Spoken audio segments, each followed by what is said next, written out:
Essencialmente, em 1970, o Bion, Wilfred Bion, que é um nome expressivo dentro da psicanálise contemporânea, aí a gente perdeu o Bion há pouco tempo, ele propõe em 1970, lá em Atenção e Interpretação, é claro que ele já estava desenvolvendo essa ideia anteriormente, mas ali ele traz isso de uma maneira muito enfática, que é sem memória e sem desejo. E, claro, se você renuncia da memória e renuncia do desejo, você renunciou automaticamente à ânsia do saber. Né? Então, sem memória, sem desejo e sem compreensão. Por que ele fala isso daí? Porque ele propõe, na realidade, se renunciar de ilusões. Aquilo que você tem na memória são fragmentos do que passou. Aquilo que você você deseja porque é alguma coisa que não foi bem resolvida dentro de você. Faz com que você crie expectativas. E a ânsia de compreensão, na realidade, é uma tentativa de aplacar a insegurança, tentando enquadrar a experiência presente naquilo que você já sabe. Ele propõe essas 3 renúncias para que o analista possa exercer ali a sua função. E que, na realidade, assim, é uma dica muito bacana. O sujeito ele não precisa ter lido uma página de Freud. Se ele for capaz de fazer essas 3 renúncias, ele está sendo um psicanalista. Isso é o mais interessante de tudo. O que a gente está tentando falar aqui hoje é, essencialmente, sem memória. Qual é a real utilidade, ou qual é o benefício real que pode trazer para o sujeito resgatar dados armazenados na memória? Que às vezes as pessoas elas fazem uma conexão com a psicanálise como se ela realmente fosse levar o sujeito ao passado como uma espécie de regressão, talvez pela essa confusão ali inicial de que a psicanálise trabalhava com a hipnose, e não é isso. O Freud abandona a hipnose para então construir a psicanálise. A única coisa que permanece é o divã. Mas nada além disso, e não é só um móvel também o divã, é um estado emocional que o paciente vai se permitir.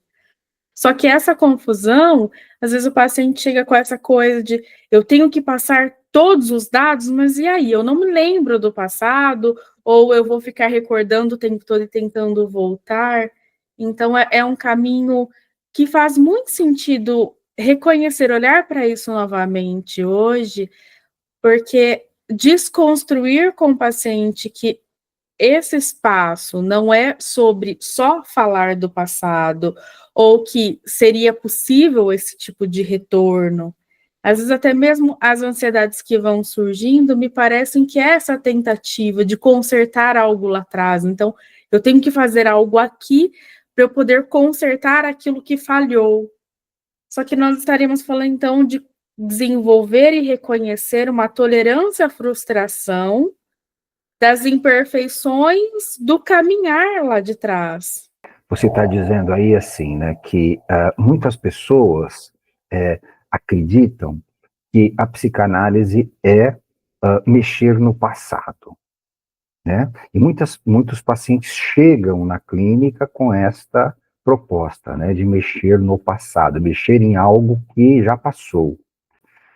Só que muita gente deixa de procurar a psicanálise acreditando nisso também, que ele vai ter que escarafunchar, né, que ele vai ter que ir lá fazer a exumação de corpos para que ele possa resolver alguma coisa, né? Então, assim, ao mesmo tempo que vem pessoas enganadas, achando que é assim, também deixam de vir pessoas pelo mesmo motivo. Se não me engano, no Análise Terminável e Interminável do Freud, uma das últimas publicações que ele fez, se não me engano, foi nessa publicação que ele diz assim, que um dos fatores de ter se abandonado à hipnose foi que saber a causa não resolve nada. Faz um exemplo de uma lamparina, um lampião que é entornado dentro de uma casa e causa um incêndio, e se os bombeiros chegassem ali e só apagassem a lamparina que foi entornada, que foi derrubada, o incêndio se apagaria por si só. E não é isso. Na realidade, o passado, quanto menos a gente tocar no passado, tanto melhor. O passado, ele ficou para trás e nada pode ser feito com ele. Aí você vai dizer assim, mas você pode aprender com o passado para não repetir as coisas no futuro. Não, isso não funciona. Por que não funciona? Porque o passado é uma configuração completamente diferente do que você tem hoje.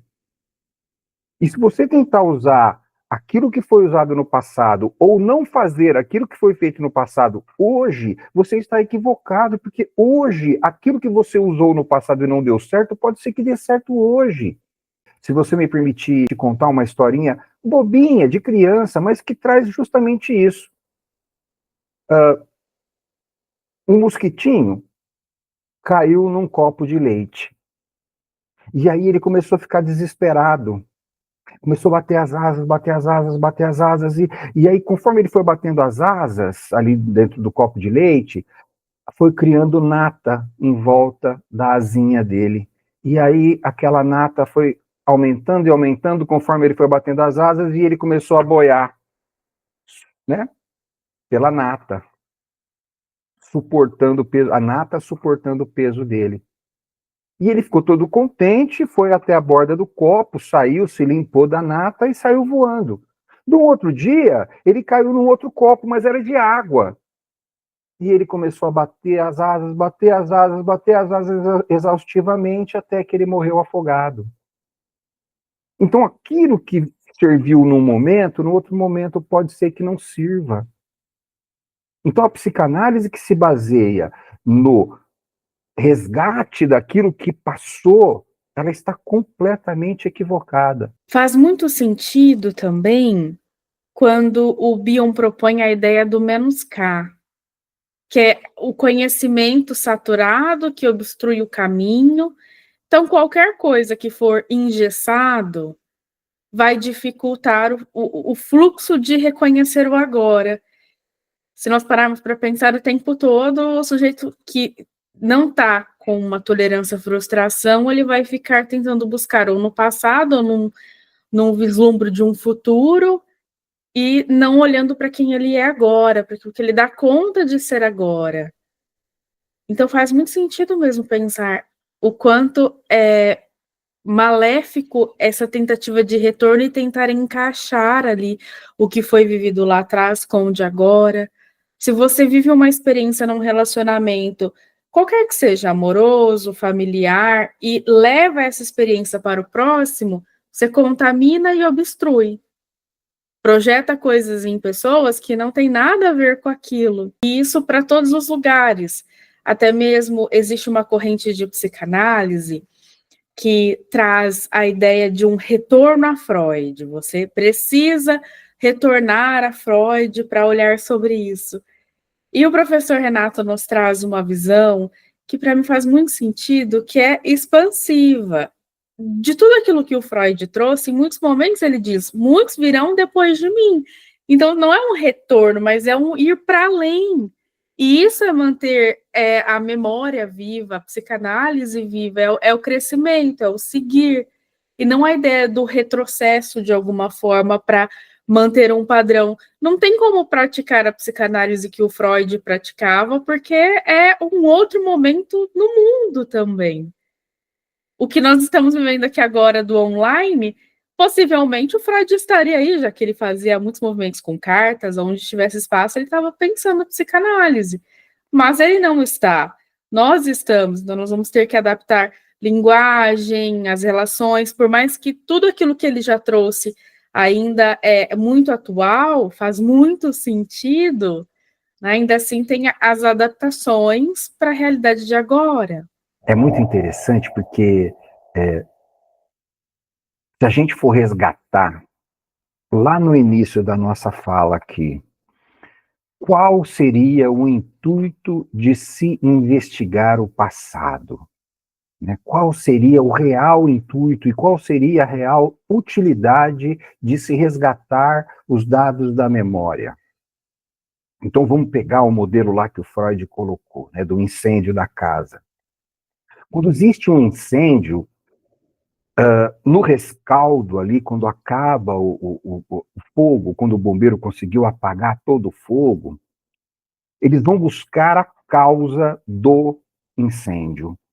Por que aconteceu aquele incêndio? Quem foi que, o que provocou aquele incêndio? Qual é o intuito de saber o que provocou aquele incêndio? É encontrar o culpado. Vamos encontrar o culpado e punir o culpado por aquilo. Então, se foi por causa da rede elétrica, nós vamos culpabilizar a empresa que fornecia ou o eletricista. Se for por causa de uma outra coisa, vamos buscar quem é o responsável por aquilo, porque nós vamos culpar esta pessoa e puni-la. Então, se existe o intuito de escarafunchar o passado, de investigar aquilo que já passou, este intuito é tentar culpar alguém. E dentro da psicanálise, isso é um grande absurdo. A culpa dentro da psicanálise não existe. O que existe dentro da psicanálise é um sentimento de culpa. Porque tudo aquilo que foi feito porque foi aquilo que foi possível ser feito. Então não existe culpa. A culpa é uma âncora que te faz ficar preso no passado e não deixa você continuar o fluxo da sua vida. A diferenciação da culpa e do sentimento de culpa. Culpa não existe. Ninguém tem culpa de nada. Você, dentro da legislação, dentro do direito, dentro de qualquer outro tipo de outro espaço de pensamento, você pode até instituir isso porque é um procedimento dentro da teoria daquilo que foi escrito. Mas, na realidade, ninguém tem culpa de nada. Tudo aquilo que o sujeito fez, ele fez porque foi aquilo que ele deu conta de fazer. Foi aquilo que foi possível ser feito. E não havia, naquele momento, qualquer opção dele fazer diferente. Porque se houvesse, ele teria feito. Por pior que seja a atrocidade. Então, a culpa, dentro do acordo com a realidade, não existe. Algum tempo atrás eu vi um videozinho de um sujeito que foi preso, um marginal que foi preso, um bandido que foi preso, um ladrão que foi preso, e ele dizia assim para o repórter: eu sou ladrão porque eu gosto disso, essa é minha profissão, se você me prender e eu sair da cadeia, eu vou voltar a roubar porque eu gosto de fazer, eu escolhi ser ladrão. Quando você vê um sujeito falando assim, você pode até acreditar que é verdade, que ele tinha todas as outras opções na vida dele e ele optou para ser ladrão, para ser um mau elemento. Mas a realidade não, ele teve que entrar nesse acordo com esta parte nociva dele, para que esse conflito interno não perdurasse e não deixasse ele louco. Então ele acabou cedendo. Mas se você for olhar o histórico da vida desse coitado, você vai ver que ele não teve qualquer outra opção. Mas aí, né, assim, até dentro das configurações, se você me permitir me alongar um pouquinho, né, Jéssica? Assim, mas dentro das configurações, até dentro do discurso político, assim, muitas vezes a gente vê isso, mas o sujeito, não acredito que o sujeito seja uma vítima da sociedade.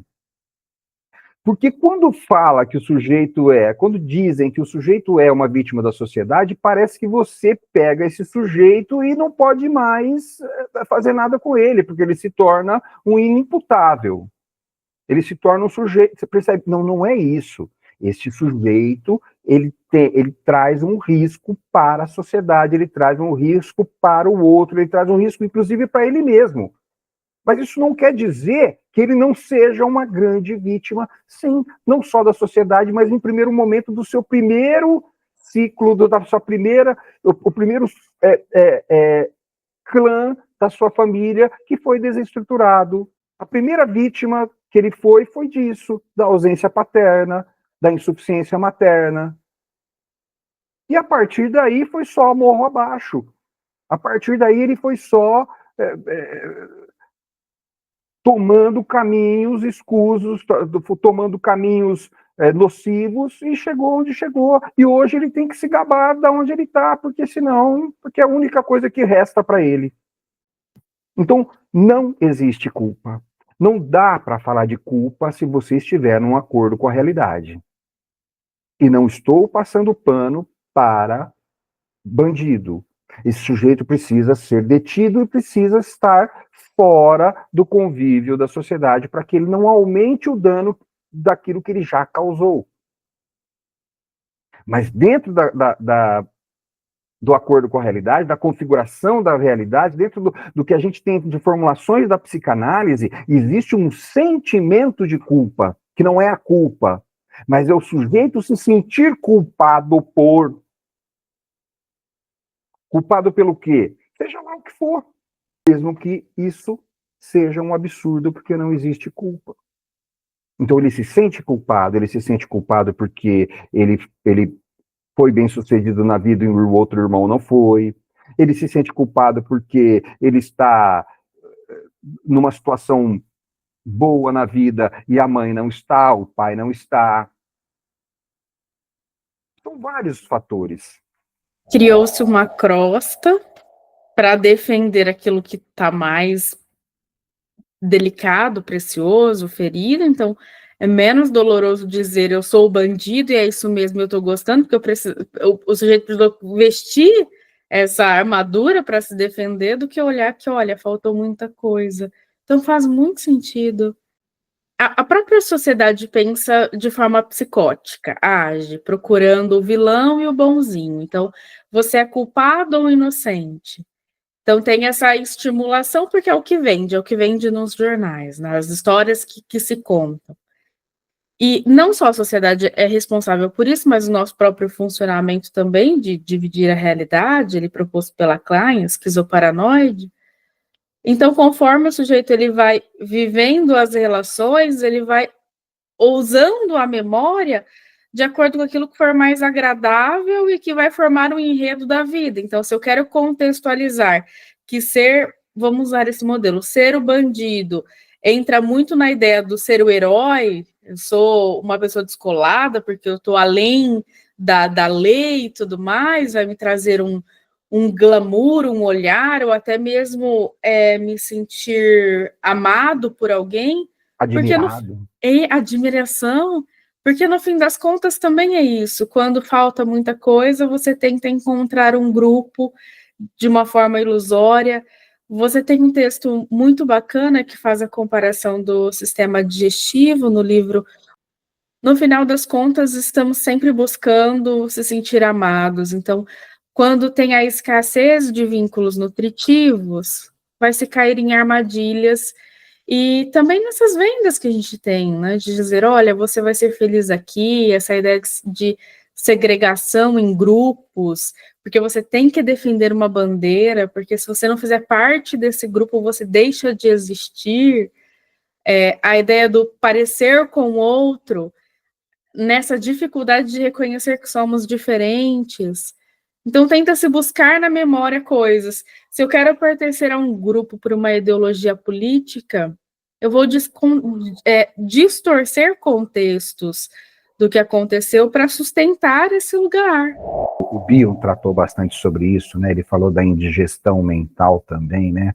Da evacuação por conta da incapacidade de fazer essa digestão mental, que ele trazia o processo onírico como uma analogia do sistema digestivo de fazer a digestão. Então, o sujeito, quando não consegue fazer essa digestão mental, ele acaba por evacuar aquilo que não pôde ser digerido, né? Não conseguiu passar pelo processo onírico, não fez a digestão disso, e ele acaba evacuando da mesma forma que ele introjetou aquilo.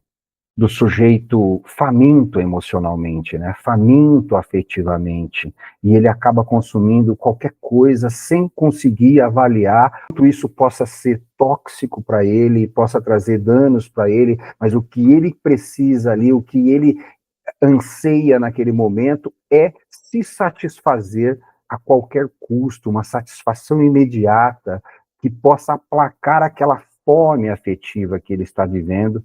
Então ele acaba consumindo qualquer coisa.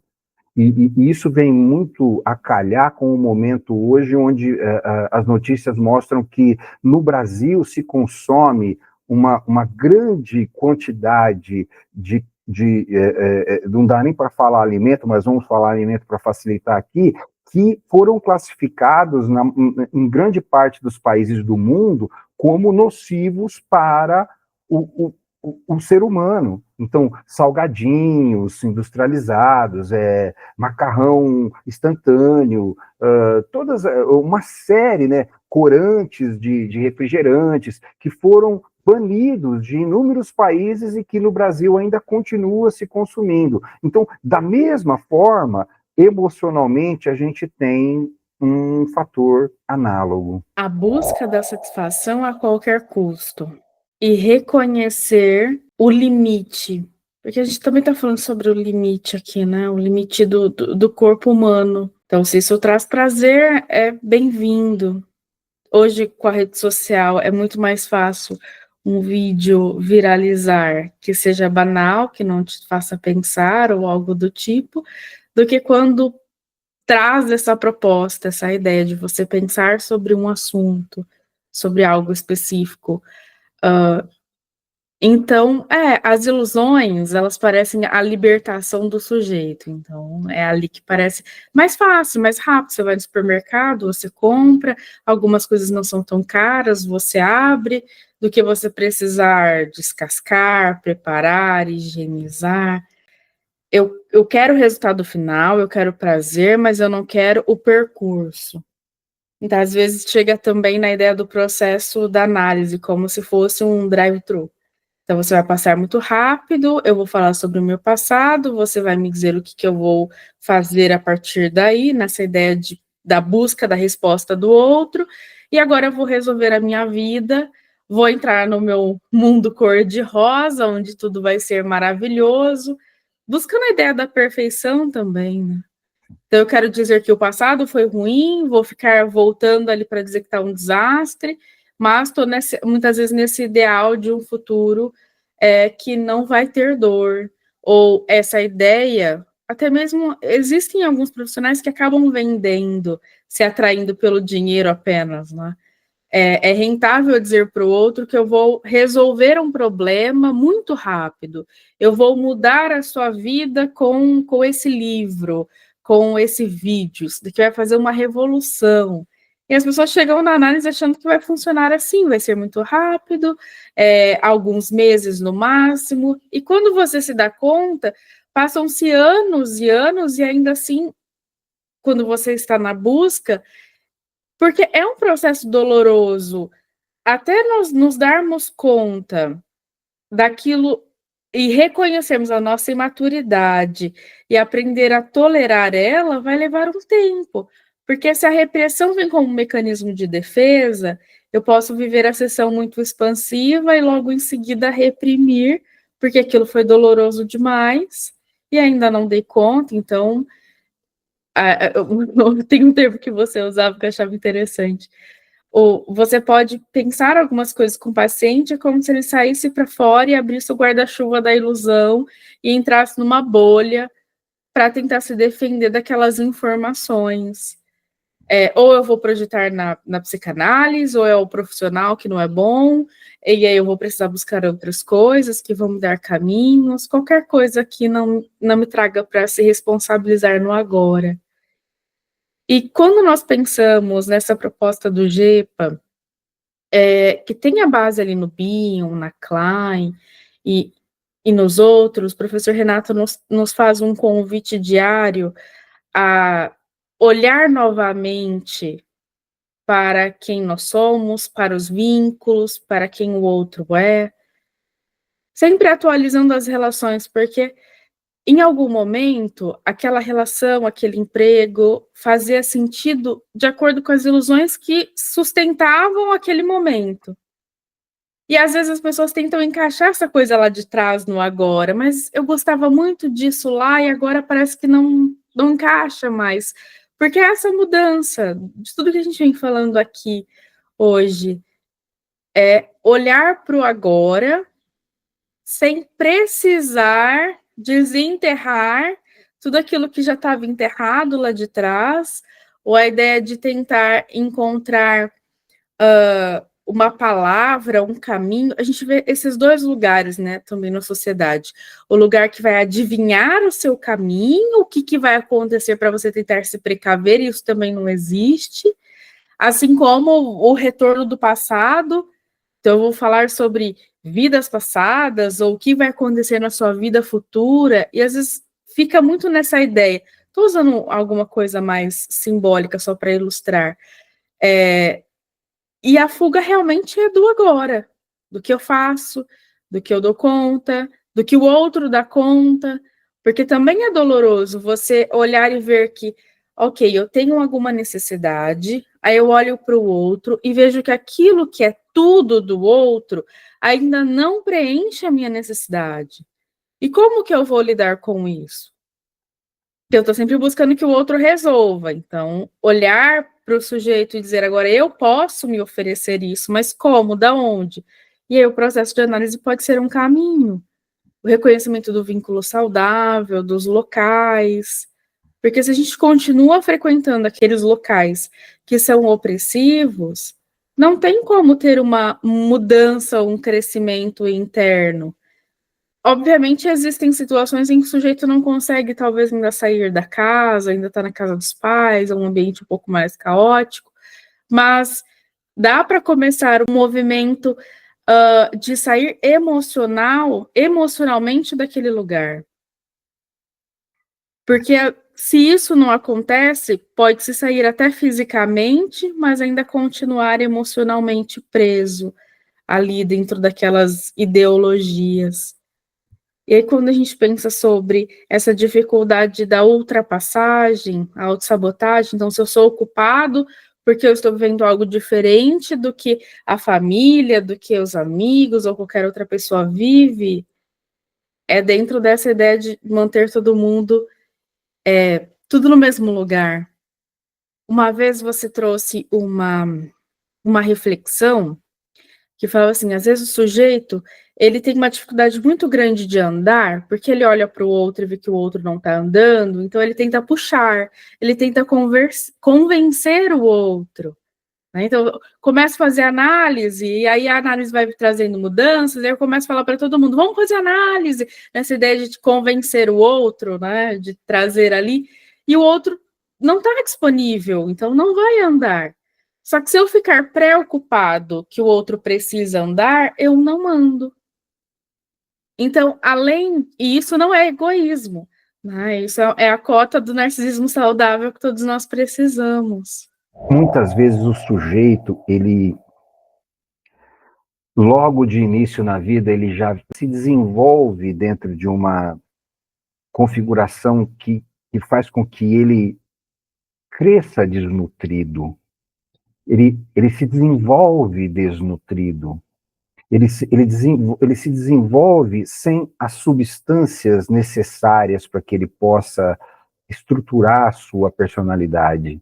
E a partir dali, a partir desse modelo de desnutrição, ele continua buscando vínculos que têm este mesmo formato, ou seja, um formato extremamente prazeroso, mas que tem uma nutrição muito pequena, que nutre muito pouco.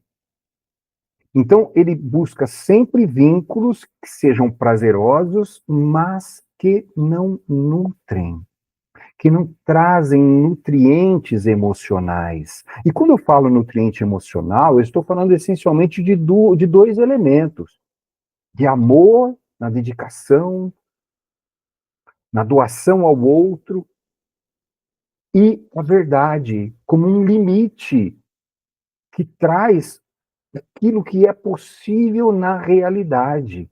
Então, esses dois elementos acabam sendo deficitários na nutrição emocional e afetiva desse sujeito.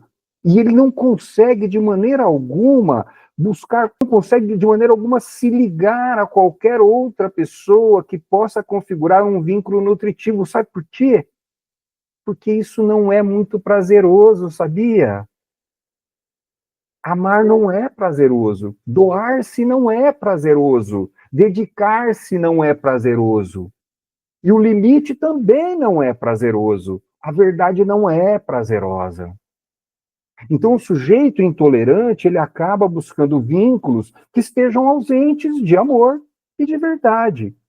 Porque senão vai trazer um desprazer, um desconforto que ele vai precisar lidar.